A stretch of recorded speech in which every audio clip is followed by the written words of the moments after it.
Привет, ребята! Меня зовут Ирина и мой канал Russian to the World. Сегодня мы... Где же мы? Сегодня мы на моей кухне. А почему? Как вы думаете? А вот вам мой ответ. Часто вы спрашиваете меня: Ирина, как мне научиться быстро и красиво говорить по-русски?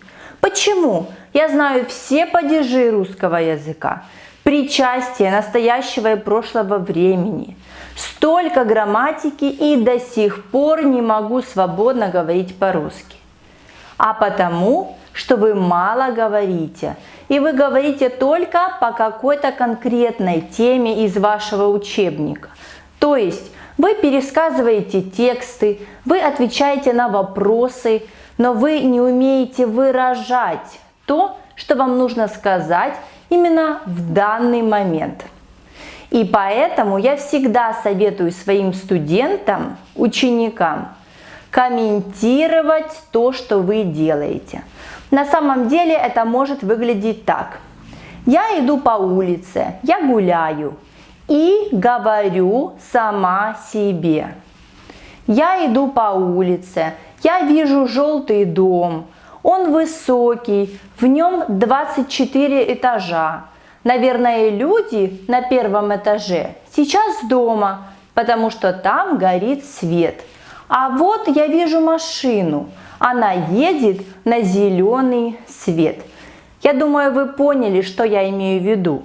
То есть нужно рассказывать то, что вы видите, комментировать и, конечно, больше и больше говорить. Говорить на русском языке.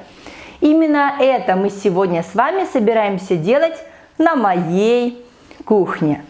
Итак, мы начнем с самого легкого и самого важного, с того действия, которое мы делаем каждый день, каждое утро. Итак, я хочу сделать чай. Что мне для этого нужно? Я беру чайник, открываю крышку. Это крышка. Я открыла чайник и закрыла чайник. Теперь я снова открыла его. Взяла графин с водой. Это графин с водой.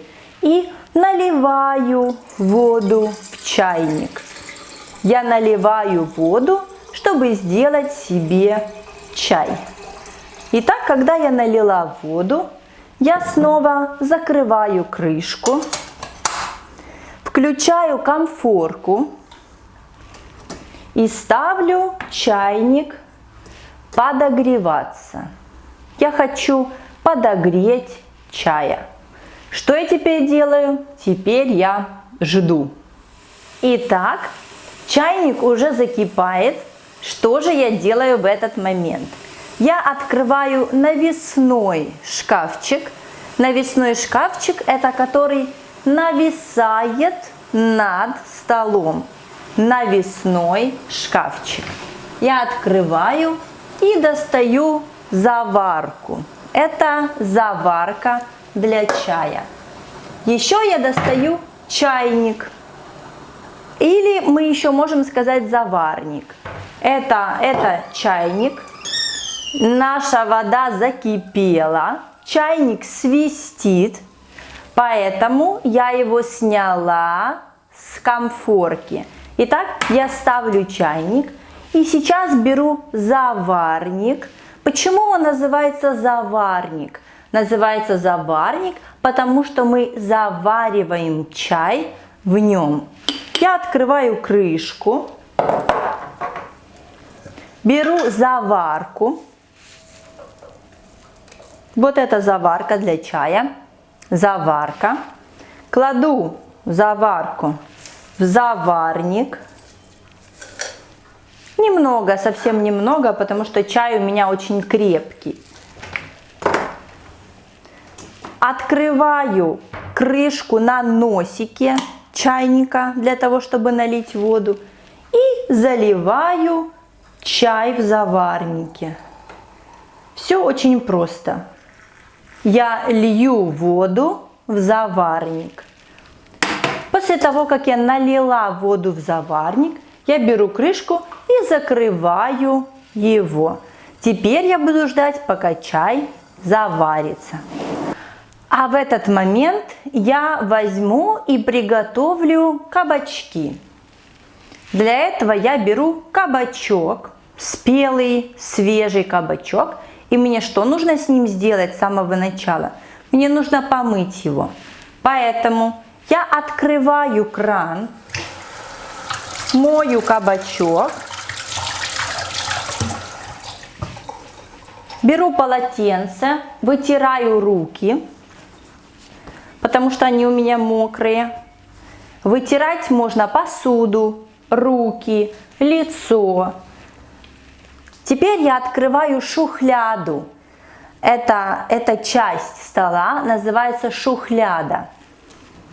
Открываю шухляду и достаю досточку для того, чтобы порезать овощ. Итак, я кладу кабачок на досточку.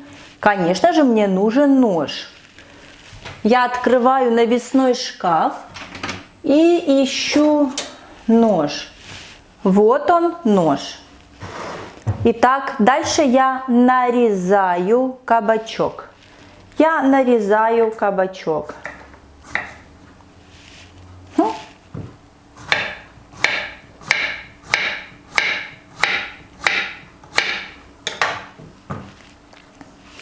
У меня получились дольки. Это дольки кабачка. Я порезала кабачок на кусочки или на дольки.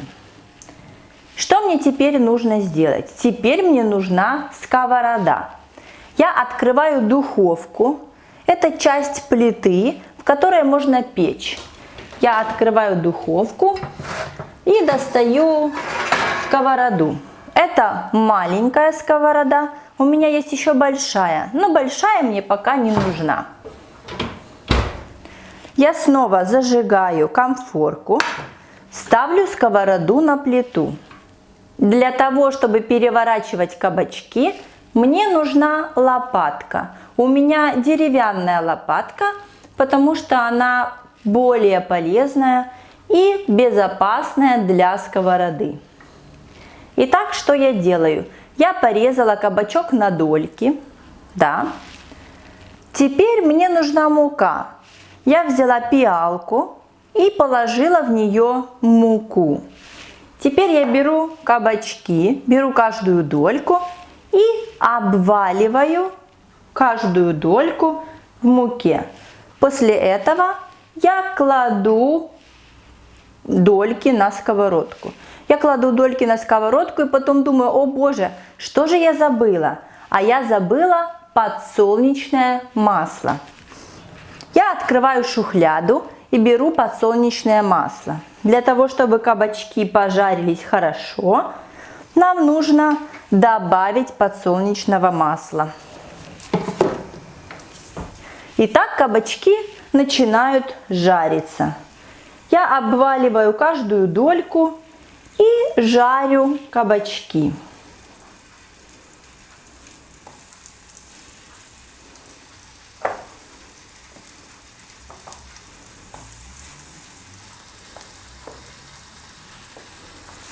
Так как огонь слишком большой и кабачки жарятся слишком быстро, я боюсь, что они сгорят.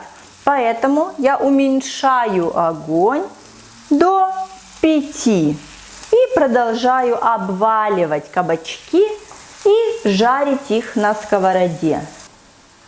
Пока жарятся кабачки, я хочу сделать себе бутерброд к чаю. Я беру хлеб, у меня хлеб нарезной. Есть целый хлеб, есть нарезной. Мой хлеб уже порезан на дольки. То есть он уже готовый к использованию. Это долька или кусочек хлеба. Дальше я беру варенье.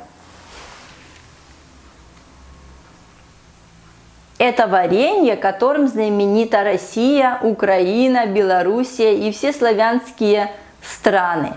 Это варенье, которое приготовила моя бабушка. Итак, варенье абрикос 2020 года. То есть в прошлом году моя бабушка сделала это варенье. Я беру хлеб, варенье и намазываю варенье на хлеб. Я намазываю варенье на хлеб. Но я не люблю очень сладкий бутерброд, поэтому я намазываю немного варенья. После того, как я намазала варенье, я закрываю крышкой банку с вареньем и можно пить чай.